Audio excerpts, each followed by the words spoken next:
Sure that there's no flash photography while the sessions are going on. If some of you from the back can come in the front, there are a lot of empty seats in the front. I request people from the back to come in front. I request people from the back to come in front. There are a lot of empty seats in front. So our session this evening is Journeys of the Mind, and we have Swati Chopra introducing Victor Chang and Kunzang Choden. Thank you so much. Thank you. In this session, Journeys of the Mind, we have with us two eminent authors, Kunzang Choden and Victor Chan, who will read from their books and share their experiences. Kunzang was born in central Bhutan, and she writes on folklore, culture, and women. Her book, The Circle of Karma, published in 2005, was the first novel from Bhutan. Her other published works include folktale collections, short stories, and children's books. Victor Chan has co-authored Wisdom of Forgiveness, Intimate Conversations and Travels with His Holiness the Dalai Lama, which was shortlisted for the Nautilus Prize, New York. The Wisdom of Compassion, Stories of Remarkable Encounters and Timeless Insights is his new book, also co-authored with His Holiness the Dalai Lama, from which he will read today or share insights about as the spirit moves you. So Kunzang, would you please like to start? Good evening. I would like to just read some passages from my book, which Swati has already introduced as having been written already in 2005. So it's an old, outdated book. But the story is from Bhutan, I think you must have all guessed. And the story is set at a time before really modern education in Bhutan had begun, because modern education, secular modern education, began in Bhutan only about 50 years ago. So things have changed since this story has been said. And the protagonist, this is the protagonist, often she sits at her loom on the porch and listens to the boys as they memorize the prayers. They sit cross-legged on the floor, their texts open in front of them on little tables, and they rock their bodies back and forth rhythmically as they read aloud. They repeat the prayers again and again until they have memorized parts of special texts. Tsomo repeats the scriptures word for word after them, and before long, she learns many of the prayers by heart. She can recite them even today. You are a girl, you are different. You learn other things that make you a good woman, a good wife. Learn to cook, weave, and all those things. A woman does not need to know how to read and write, Father says, quietly but sternly, when she asks him to teach her. Tears of bitter rejection sting her eyes. She hangs her head and lets the tears fall on the floor, unseen by others. She looks to her mother, hoping that she will support her, just a word or a gesture, but mother just smiles and says nothing.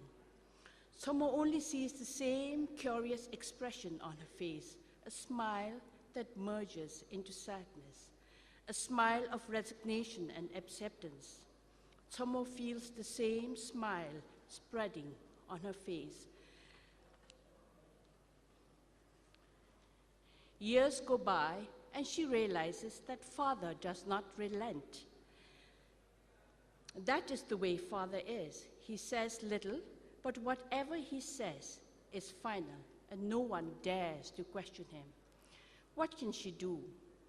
All that she can do now is bury her dream of learning religion deeper and deeper until it becomes a distant, unfulfilled dream. If only she had been a boy, but she had not accumulated enough merit or virtue to be born a boy. Her misgivings at the disparity begin to slowly be replaced by the common lament, I'm only a woman. So this is really, as a child, as a girl child, she was deprived and education, which was seen as being synonymous to going for spirituality and religion. But in the end, she achieves her own spirituality, not through literacy, but through the journey that she has made. Her root teacher has died, and she's come to see the body. She wants to get the last blessings from the body. I'm Rinpoche's humblest devotee, and he liked me very much. He looked at her contemptuously, amused. She was the only humblest devotee. There was no relenting. Footsteps could be heard in the distance, hard, leather-soled footsteps on polished wood. He tried to ignore her, but both of them were listening to the approaching footsteps.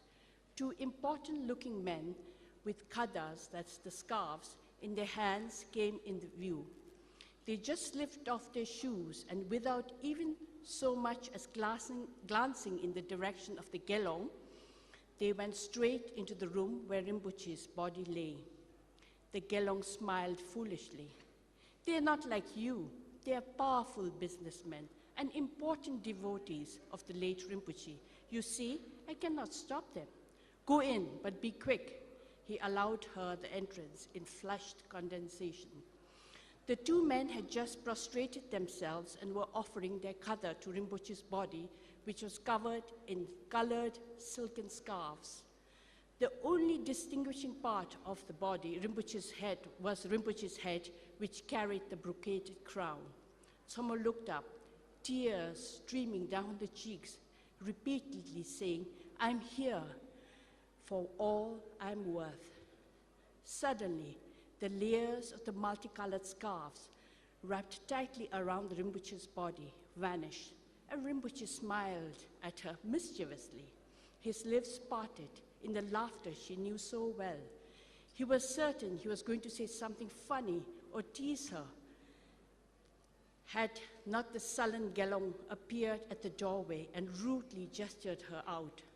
She ignored him this time, slowly prostrated, offered the kada she had brought, and she said, Rinpoche keno, Rinpoche you know, Rinpoche keno, which means you know.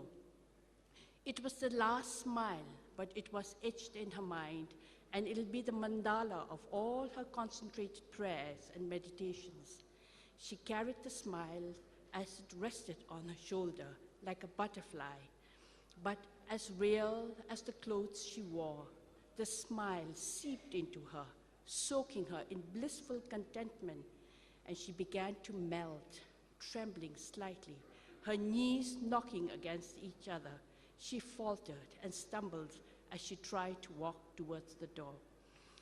So it's just that she had found her spirituality, her path, not through reading and writing, but the life that she had left, and this very special relationship that she had with her guru. So it's possible. You don't have to go to school to find your path to wherever. Thank you so much, Kunzang, for that very intimate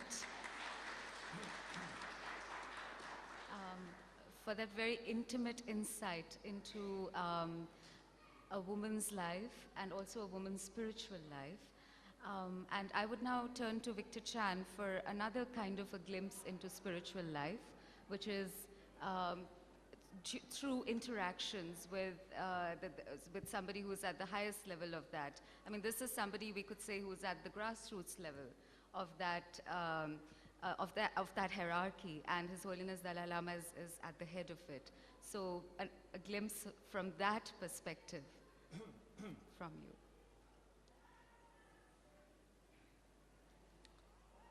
So anyway, this is the book that just came out 3 weeks ago. And I'm showing you this because I like to encourage you to buy it. Because the Dalai Lama will get $1 out of this book if you buy it. So it is a good cause. A little bit of a backstory. My, what you call a trajectory is quite unusual. I was born and raised in Hong Kong, 100% ethnic Chinese. So how do I get to co-authored 2 books with the Dalai Lama. It's a very strange journey that I went on. And the only reason I got to meet the Dalai Lama in India, in Dharamsala, in his home, was because 40 years ago, I was kidnapped in Afghanistan for 3 days. And after the 3 days, I managed to escape. There were 3 of us who were kidnapped, and I started to travel with one of them, and she happened to have a letter of introduction to the Dalai Lama in Dharamsala. So I didn't know anything about Tibet, nor the Dalai Lama. I tagged along, and I met him for the first time. So it's a very unusual type of situation, but it transformed my life. I was on track to be a doctor, like my family, the usual high achievement, middle class Chinese family, gathering multiple degrees and so on. I got away from all that and met the Dalai Lama and co-authored the books with him. I also created the Dalai Lama Center for Peace and Education in Vancouver. So what I want to talk a little bit today is perhaps, there's so much things that he is interested in. So what I'm saying and what I am is essentially basking in the reflected glory of him.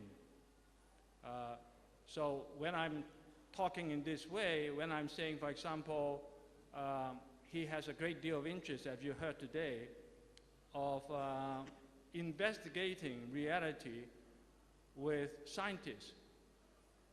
This is a very important subject, and he has done a lot of work in it. But there's another thing that he has done a lot of thinking and talking about, and that is on the idea of education, that he thinks that it's important to balance the education of the mind to develop our cognitive intellectual capacity. We need to balance that with creating a warm heart, to educate the heart. So this is something that he talks quite often, and, but it's a very difficult thing to translate, the concept of educating the heart. What exactly does that mean? So this is something that I've been working with him in Vancouver, where I live, and in other places as well. So I think in pockets in North America and Western Europe, Asia, and so on, there are people who consider there is a deficiency in education, that people are too concerned from kindergarten on to have high grades, to have tutors and special tutoring so that you can go to a good university. So that is a very skewed and one-sided type of education. So one of the things that we try to do in Vancouver, for example, is to bring in ideas like social intelligence and emotional intelligence, so that we are more understanding and have an awareness of our own feelings, our own emotions, and at the same time understand how other people around us feel. So in schools, in North America, for example, we have quite a lot of significant problem, especially around the idea of bullying. In Vancouver, just a few months ago, a young girl, 16-year-old, committed suicide because she was cyber bullied. Somebody connected with her on the internet and started the bullying process, and it made her life miserable, and then she killed herself afterwards. So this is the kind of thing that if we have an education that focuses on our emotional and social well-being, to get along with other people, get along with other students, with teachers and so on, this type of incident of bullying would be decreased. So this is the kind of thing that the Dalai Lama is very interested in, to foster this idea of empathy, foster this idea of compassion. And you need to do this when you are young, because this is when you are the most receptive. So there are movements, at least in the area I know, in British Columbia, in Vancouver, that to introduce and actually mandate social and emotional competency in every school in British Columbia. And there we have about 2,000 schools. We have about 600,000 students.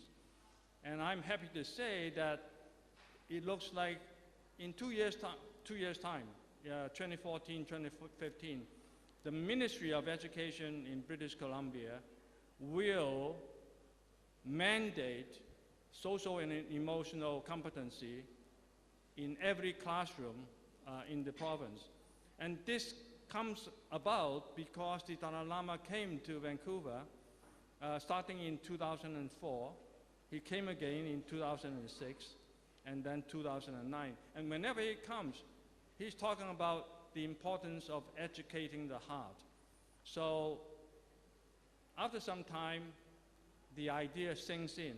So the Ministry of Education, the Premier of the province, the Superintendent of schools and so on, started to think that it's more important to create a system of education that is holistic. So this is just one area of life that the Dalai Lama put a lot of energy, put a lot of focus. But his main commitment in life is really to foster what he would call a warm heart amongst people, to foster compassion. He has said that there are 3 commitments in his life, 3 main commitments. And this is the number 1 commitment, which is to spread this idea of empathy, compassion, kind heart. That's what he says. His religion is kindness. So the other second commitment that he has is that he thinks that there should be harmony among all the religions, among the Hindus, the Buddhists, the Jain, Christians, and so on. So these are some of the key things that he is putting his energy into. And now that, as you have heard, he is retired from political life, so he has more freedom to focus on something that would benefit humanity as a whole. I've heard that in Tibetan Buddhism, when they, and you please correct me if I'm wrong, that when they try and exemplify the kind of compassion that one must cultivate, the example often given is the kind of compassion for everybody, is what we can cultivate is the way a mother loves an only child, but without the attachment. So that is an example that's often I've heard given.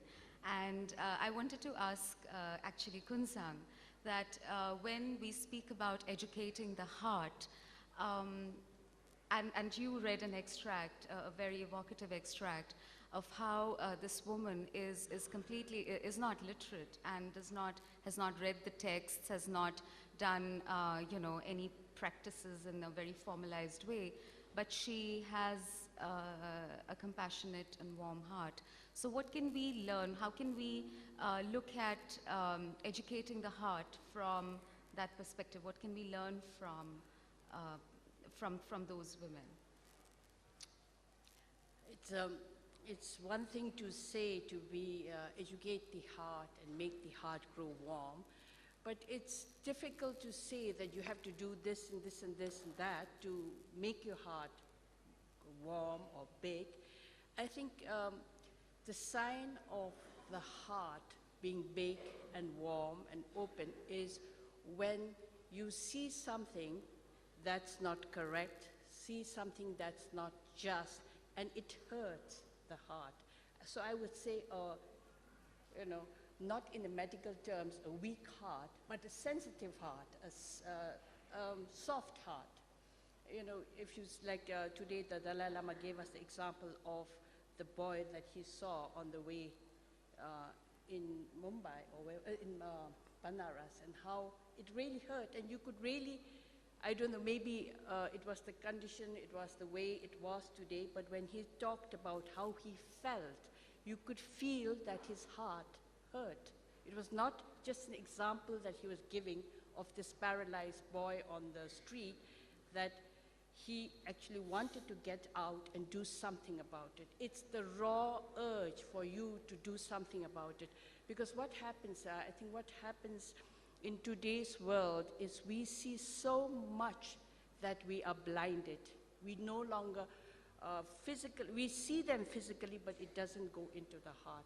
And I think nobody can teach us to say your heart has to be changed like this. You cannot be taught in the schools. No teacher can tell you that your heart has to be. I think it's you have to find your heart yourself.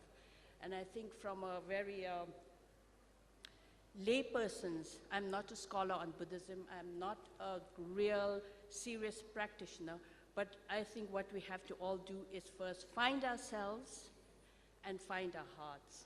And then only you can feel and you can see, you can hear, and I think that's what it is. And I think this is what's lacking, and especially now with when everything is this technology and everything is done for you and the human interaction is getting less and less, I think there is this real danger that our hearts will become literally cold and unfeeling.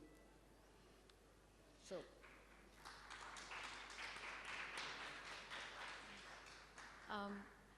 Victor, is it not true that, further from what Kunzang says, that there are actually practices that in mind training in Tibetan Buddhism that you can actually sit down and cultivate compassion?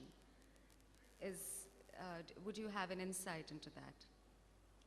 Well, let me try to answer your question a little bit obliquely. A number of times I've been privileged to be with the Dalai Lama when he gets up in the morning. And I don't know whether you know that he gets up at 3:30 in the morning, and every morning. And that if he traveled from Delhi to Japan, and then going on to the West Coast in Vancouver, he crosses several time zones, and he will still wake up at 3:30 in the morning, and that is without an alarm clock. So I wish I get his neck to be able to wake up precisely without an alarm clock, because even an alarm clock doesn't work for me. I sleep through it. So I was with him when he wakes up. So what does he do? He prostrates full length on the floor of his room. And he does this for about 30 times or so. It's a very important ritual. It's a ritual that cultivates mindfulness. It's a form of meditation in movement. Then and it's also very good for your heart. It makes your heart stronger. Then he goes on the treadmill and exercise. Some German have given him a treadmill machine some years ago, so he gets on the treadmill and he does this. And if you see him doing the treadmill, you'll see that his eyes are closed. His hands are on the handlebar of the treadmill, but it's also for him a meditation. You know, he's mindful of the rhythm. It's like, you know, he's doing his prayers. Everything is very mindful. Everything he does is a kind of meditation. Then after that, he would sit in meditation for quite some time as well. Now, he's in his 70s now, and every morning he does a few hours of meditation, and then in the evening, just before he goes to bed, he would also do a couple of hours of meditation. So I am doing the math here, and I figure that in his lifetime, he had more than 100,000 hours of meditation. Now, you know that Malcolm Gladwell had talked about that if you want to master piano or violin or something, you need 10,000 hours to work at it before you can really do well in any particular endeavor. So here is the Dalai Lama, who is over 100,000 hours of meditation. It does something to the brain. It does something to the neural circuitry. So when I'm with him, what I saw was that he exercises, he meditates. Everything he does, there's a sense of purpose, there's a mindfulness, there's a meditative component to that. And then quite often he would give me little gifts as well. So when I was with him in that morning, for example, he gave me a little statue of a little stone statue of Bodhgaya, the temple in Bodhgaya. He gave me a little statue of Oriental sage. And you know, the point is that he gave me these little things, and I was very moved from that because I did not expect to receive these things from him. And then I looked into his face, and I saw that the face was full of joy because he felt that he made me happy. And as a result of making me happy, he himself become very happy. So this is the kind of thing that he is talking about in essence to many times, that when you want others to be happy, practice compassion. And when you yourself want to be happy, practice compassion also. So I think the main point I'm saying is that if you want to cultivate some of these inner values, like compassion and altruism and so on, for me, watching him in the morning, watching him meditate, watching him exercise, watching him give to people, these are very important lessons for me, because first of all, you need to take care of your body, and that's why he exercises. You need to take care of your mind, and that's why he meditates. And for most of us, these are difficult things, not so much exercise, but meditate. It's not easy for people to sit down for more than 5 minutes. But I think what I saw from that is that he was able to do that because he cultivated this habit of doing this every morning. He cultivated the habit of sitting down and meditating. It becomes automatic for him. It's like him we brushing our teeth every morning is a habit. So the kind of thing that I'm really trying to make a point at is there are some things that if you cultivate a habit, it makes it much easier. And meditation and being mindful and to be giving, these are important milestones in generating a sense of compassion. It's very interesting what you said about giving and His Holiness's, that how pleased he is, how joyful he is when he gives. And this is something that we often, we do not realize, because we feel that when we give, we are giving to somebody else, but we are also giving Right. back to ourselves. Yes. And I think, Kunzang, in your book, this comes through very well in the sense of the traditional sense of community that exists. And as you were also saying a few minutes ago, that you know, it's not a sort of a mechanical giving or a ritualized giving. It's a very natural giving and sharing, really, because there is a sense of community, of family, and you know, people just drop in for a cup of tea often, and so what can we, you know, when we see a traditional society and the traditional values that it has, how would you talk to us about giving and sharing in that sense? You know, we often idealize and we are very nostalgic about the traditional values and the traditional lifestyles. And in Bhutan, since change has come in only in the last 50 years, it's really kind of a very strong, powerful change that has sort of uprooted all of us in some ways. And only people of my age and older remember how it used to be. And when you talk about the community and the giving sense of sharing, you know, what's happening is we are becoming similar all over the world. Even in Bhutan, things are changing. We come from rural societies where the societies were tight-knit, there was a sense of community, and we did things together, not because you felt compelled. It was like a habit that was cultivated, and we all knew what to do. But now this is also changing, and you see it in societies like Bhutan, which are changing so fast that young people no longer know how it was 50 years ago, say.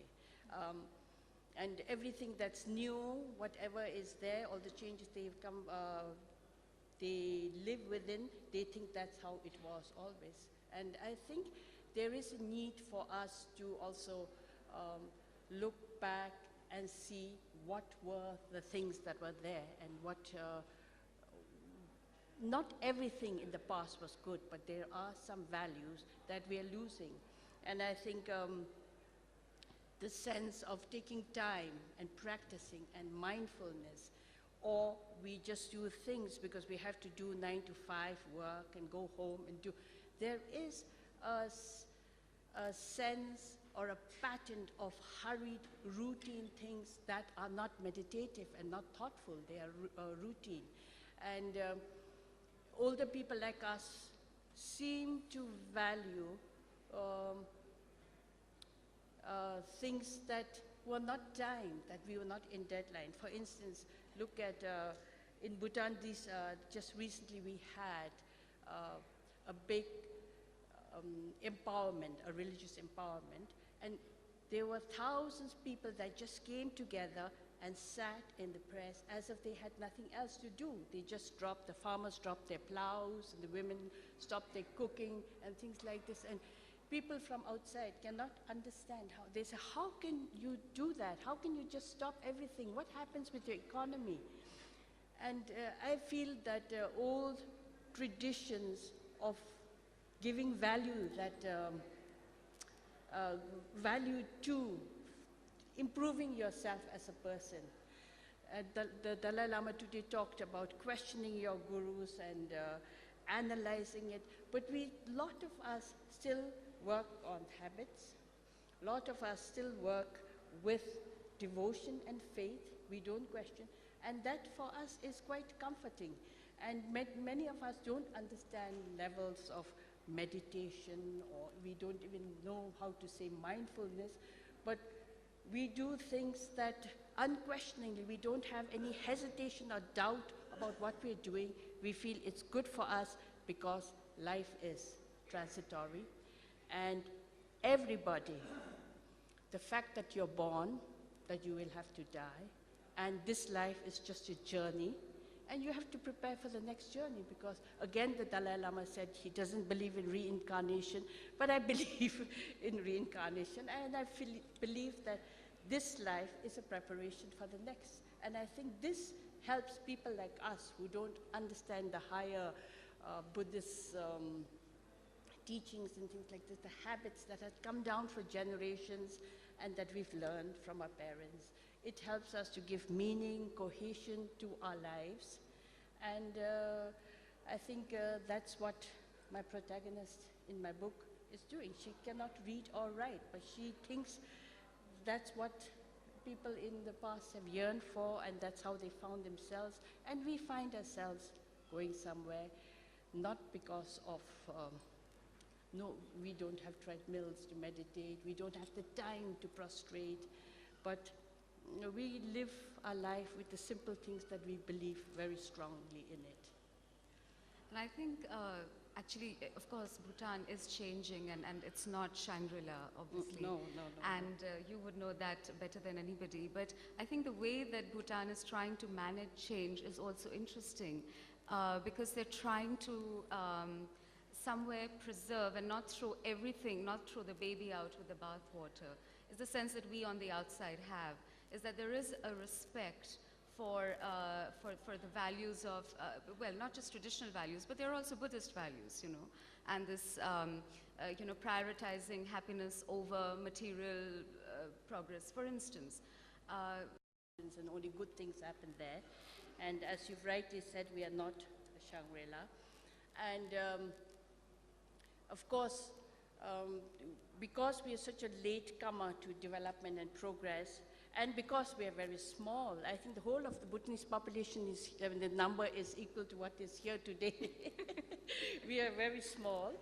And change, regulating change is,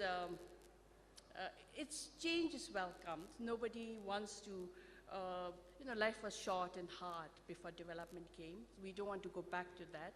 But we don't also want change just for the sake of change.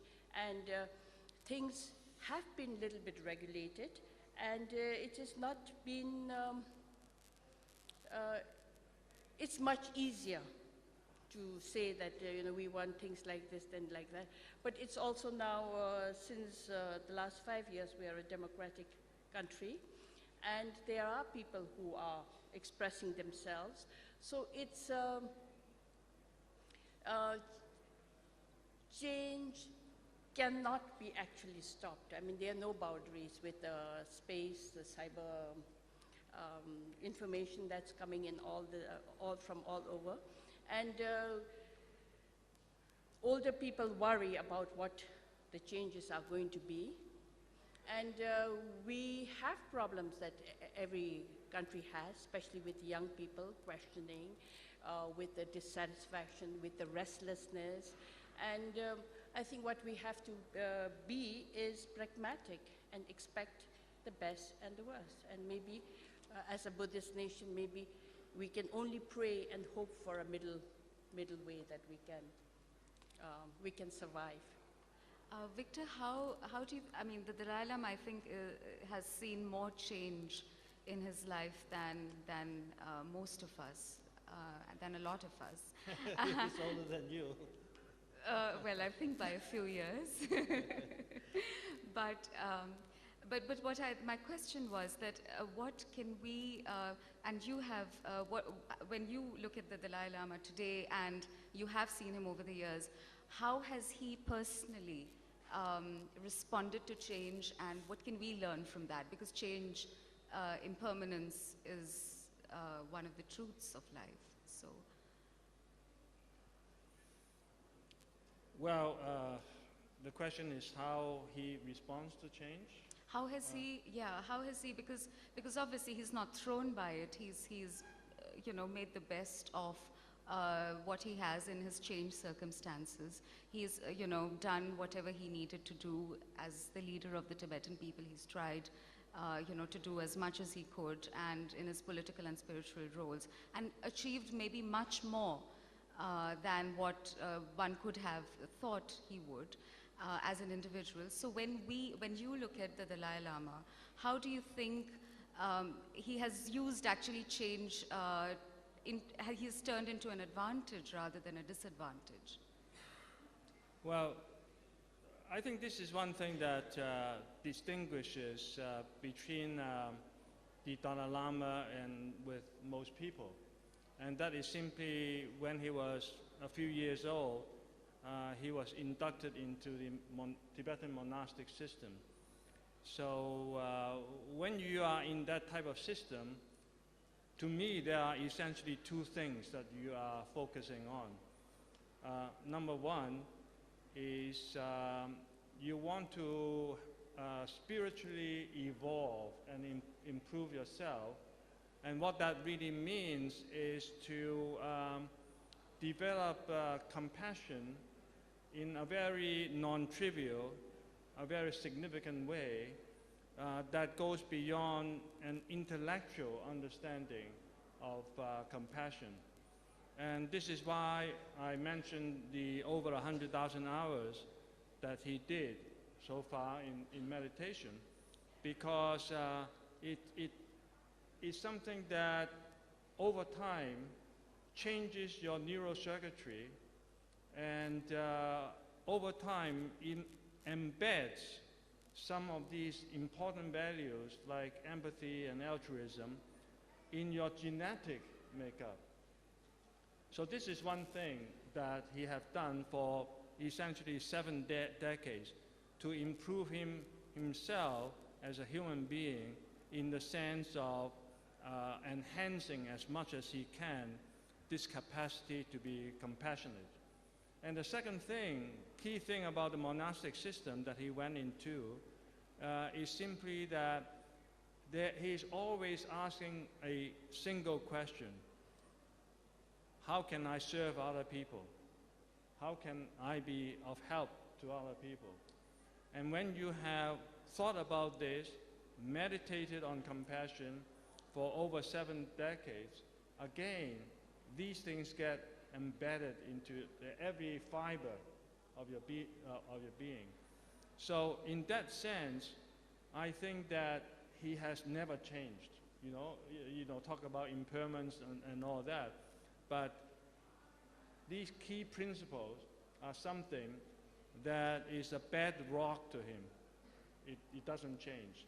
So at other type of situation, because of his meditation, because of his spiritual development, he is also like an open book. You know, you have all seen how easy he is to laugh.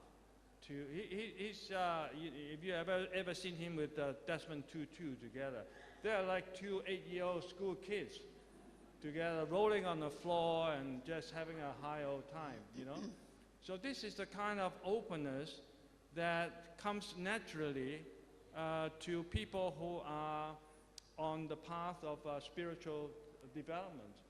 They become, in a way, I won't, regress is not quite the right word, but rather to go back to a point in time when you are unblemished. You're like an open book, you're an open slate, and you have not all this emotional and psychological baggage that you carry through as you grow older. So they go back and they become like a kid again, and they do not stand on the high horse. They don't take themselves seriously. Desmond Tutu does not do that. The Dalai Lama does not do that. And I think this is the a natural ramification of a practice that focuses on these two things: to cultivate compassion on one hand, and to try to help people as much as possible on the other. I think let's now open the floor to a discussion. And we have a few, could we have the mics passed around?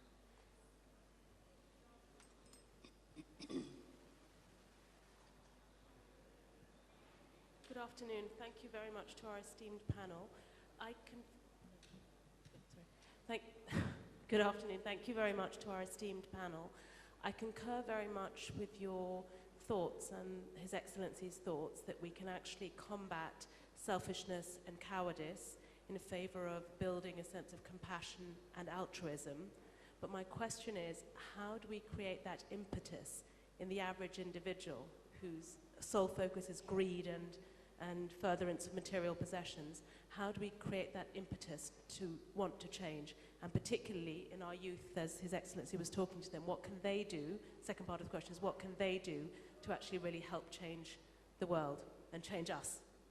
Thank you. That's true. I think that's to Victor. Well, Because I'm the average person. change is really what the Dalai Lama would be saying, and I'm just parroting his words now, so none of this is me. He thinks that it's very important to start with a kind of education that is more holistic, especially when people are young, because then you can start cultivating a kind of a habit, a kind of a routine that allows you to open yourself to understanding the feelings and emotions of other people, for example. And when you cultivate a routine of mindfulness, it helps to understand what other people are feeling and to be more empathetic. So in practical terms, for example, in Canada, where I live, we have an organization called Roots of Empathy. And what it does is that they bring very small babies, you know, a few months old, a year, into the classroom. So the mother would come into the classroom with her baby, and the class would sit around, and you know, these are high school, middle school kids, and for them to have this opportunity to interact with the baby and the mother, it generates a sense of empathy among all these students. And it's a program that is quite taken root in North America and is spreading to other places as well. So this is one very specific way to cultivate empathy among students. So this is one of the ways that what the Dalai Lama will be talking about, educating the heart. And the other thing I have alluded to is, and the Dalai Lama have talked about, meditation is a good thing, but don't try to go jump in with the, you know, and do something that is very ambitious. He says, just do a little bit at a time, maybe a few minutes every morning. Don't try to be too ambitious and then try to meditate for 2 hours right from the beginning. But point is that when you start not so ambitious and just sit there for, say, 2 minutes even, and if you can do that consecutively every day for 30 days, for example, for 1 month, it's not a big deal. It's not a painful thing. You know, you know, we can all sit for a couple of minutes. But after a while, things get ingrained in you. And this habit forms so that eventually you can go into a much longer time. And this is what he is saying, that this is a way for all of us, in practical terms, to do something that is helpful to us as to be a better person. There was a question here in the front row. Thank you so much, both of you, for interesting insights. My question is to Victor. It struck me, and it made clear to me, I think, a distinction that I've been trying to work out for a while, and that's the distinction, and I think Swati helped, it's the distinction between compassion and dispassion. I think what you're speaking about, and I want to push that, why compassion? Why not dispassion? Because you started off by saying the education is too intellectual, and that has its roots in the Greek tradition, in the West especially. But it's exemplified in Kant, Immanuel Kant's thinking about the importance of rationality and the lack of importance of the inclinations of the feeling. But it's also then in the Hindu tradition, detachment, which I think Swati was talking about, is actually removing emotion because emotion comes in the way of seeing things clearly and actually is the root of selfishness. So why compassion, which can have those kinds of connotations, and why not, dispassion? Thank you. Well, in terms of the idea of compassion, and you also mentioned the idea of emotions. I think one of the things that he talks about, and I was with him in a very interesting situation in a little hotel room in Sweden. And he was having a conversation with a man at that time nearly 90 years old. And that man is called Aaron Beck. And Aaron Beck is essentially the father of cognitive behavioral therapy. So here's this 19 years old American sitting down and having this conversation with the Dalai Lama. And they were just having a ball because of the similarities between cognitive behavioral therapy, which is a very effective form of therapy for depression, and Buddhism. The similarity being one single thing. Aaron Beck was telling the Dalai Lama that quite often the kind of destructive emotions that we come up with, that we are afflicted with, anger, jealousy, all these destructive things that basically create a disturbance to our peace of mind. What Aaron Beck, this 90-year-old man, was saying is that a lot of this comes from a distortion of the way that we read the situation.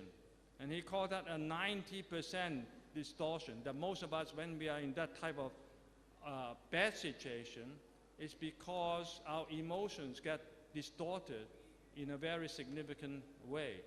So the Dalai Lama was really, really happy to hear about this, because this is essentially what his basic philosophy is, that emotion is good, because you should feel happy.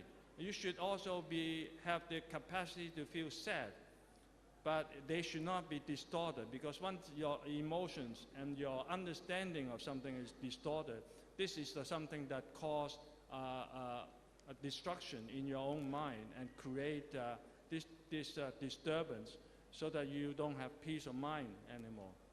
So I'm not quite sure if I'm answering the dispassion point of your question.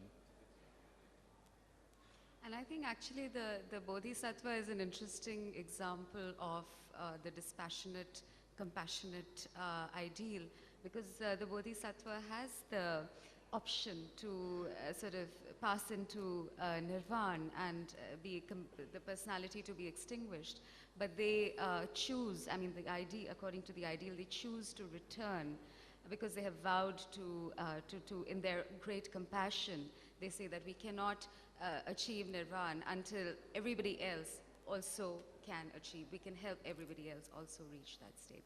So that was just a thought. Kunzang, is there something you would like to say? Yes, that should. This is to all of you in the panel, please. Is there a particular kind of meditation you suggest for people to start their practice of meditation with? Since you mentioned meditation, even for a few minutes is a very useful thing. Do you have a suggestion for the type of meditation that would be useful? Suggestion over what? Over what to meditate over? Practice of meditation. Oh, what how to meditate begin. on? Yes. Well, there are two types that the Dalai Lama would talk about, but they are, quite a complex system. So, for example, you have a single point type of meditation. So, if you are starting, you spend, as I say, or as he say, a small amount of time so that you don't get discouraged from it. So, let's say for 2 minutes or for 3 minutes, you focus on the rise and fall of your stomach. or you can focus on the breath coming in and out of your nostril, for example. So you always focus on something, but our mind would always be wandering back to our to-do list that day, for example. So that is all right, and then you just gently bring your attention back to the breath or to the rise and fall of your stomach. But what he is saying is that the important thing is not to be too ambitious so that you get discouraged and you think that you can never really do it. So do it in a small amount of time, but you try to do it every day, the same time every day, and you try to do it for at least 30 days, for example, so that you create your neural circuitry this tendency to do it. So that is one type, and then the other one is that he would call an analytic type of meditation, so that when he is meditating, he is not focusing only on his breath, for example. He is focusing on the concept of compassion, and he analyzes why compassion is important and why it is something that is very good, not only for other people, but also for himself. So there is a very rational, very analytical part of meditation that he does. Yes, please. Sorry. Sorry, do you have? So, do I understand correctly that in the second type of meditation, you're actually in a sort, you talk to yourself, you analyze, as against stay with one pointedness for any length of time? Sorry. In the second sort of meditation, where Yeah. you're analyzing compassion, Yes. am I to understand that you're actually talking to yourself and not staying one-pointed? You don't talk to yourself, but you certainly keep The mind active. your mind focused on the idea of, for example, why should I be compassionate? What benefit do I have for that? So it's a very rational, very logical type of analysis that the Dalai Lama and monks in his tradition, which is the Gelugpa tradition, would do. They do quite a strong component of analytic meditation, as well as a meditation that is more single-pointed. There was a question Thank you. here. There was a question. Thank you so much for sharing your time and thoughts with us. My question is actually for Madam Kunzang. I thought your comment around sort of the false idol, the potentially false idol of tradition was very interesting. But that being said, I was wondering, over the next 50 years in your native country, what are some of the big or small things about your culture that you really hope are preserved? And also, what are some of the things about modernity that you see coming in, whether it's artistic, technological, ideological, do you think will be really beneficial for your country? It's for me very difficult to imagine what will be in the next 50 years, what kind of changes we will have. And I think for a person like me, I feel the biggest danger might be that Bhutan will be just one part of the global village, and we will not be Bhutanese, we will not be distinct. And I think how we can try is not through the clothes that we wear. We wear clothes that make us look different. I think it's the way we take pride in ourselves, value what are the subtle, intangible things that we have that make us Bhutanese. And that's very difficult to do. So it's very difficult for me to say what will happen in the next 50 years, what kind of changes they will be. I guess the mountains will remain if we're a little bit careful with how we treat them. And what else will change is very difficult. And the older people have a lot of fear of the change, but I think it is unfair for people like us to say that we should not change also, because I think change in many ways makes life much more comfortable. For instance, to go back to my book, in the 1940s, there was no education for women. And today, the enrollment of girls in the school is par to the enrollment of boys. And this change has happened in the last 50 years. And this kind of change is unimaginable, and yet it has happened. So I don't know what will happen in the next 50 years. I hope some good things will happen, and we can somehow recognize, and value some of the things that make us different and that make us Bhutanese. I don't know what that will mean. Honestly, I'm sorry, I don't really have an answer to a question like that. Could we have the mic here, please? Last question.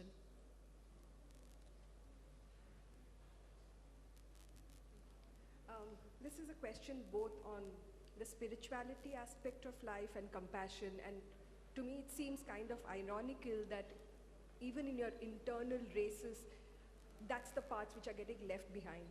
And very often the blame is sort of laid on material progress, development. Is it even fair to say because of that we are forgetting really something which is very essential to us, both compassion as well as spirituality? Is progress or change or this wild race for material possessions, is it really the only cause? Well, it's as Desmond Tutu used to say, if you have a sword, you can use it to cut meat and to eat food and to do all the good things. But the other side of the coin is that it is also something that is harmful to people. So it's really very much deep. And it's the same thing with the gun situation in America. It really depends on the person who uses it for good thing or for bad. So I think that your question is that, is it fair to blame all this advancement or the progress for us having to attenuate our capacity to retain our values? So that is maybe a very good question. So I think that, for example, we are caught up. My daughters are caught up. They are caught up in Facebook. They are caught up in all the multitasking that kids do. There is much less of a strong connection, I think, between myself and my daughters, because they are always either on their computer or on their smartphones. So that is certainly, to me, something that is not a good situation. But if they are able, in some way, to have a kind of upbringing that allows them to be more reflective, to break that vicious cycle of always having to consume information, to always take things in, and to be entertained. So it's a difficult question, but actually one time when they were young, when my daughters were 9 and 7, we took them to India. We spent a whole year in India. So no TV, no smartphone, no computer, no nothing. So I think that is a kind of an antidote to this very contemporary way of being caught up in this whole vicious cycle. Thank you so much. We're unfortunately out of time, but it was a wonderful session. Thank you so much, Kunzang and Victor, and thank you all for coming.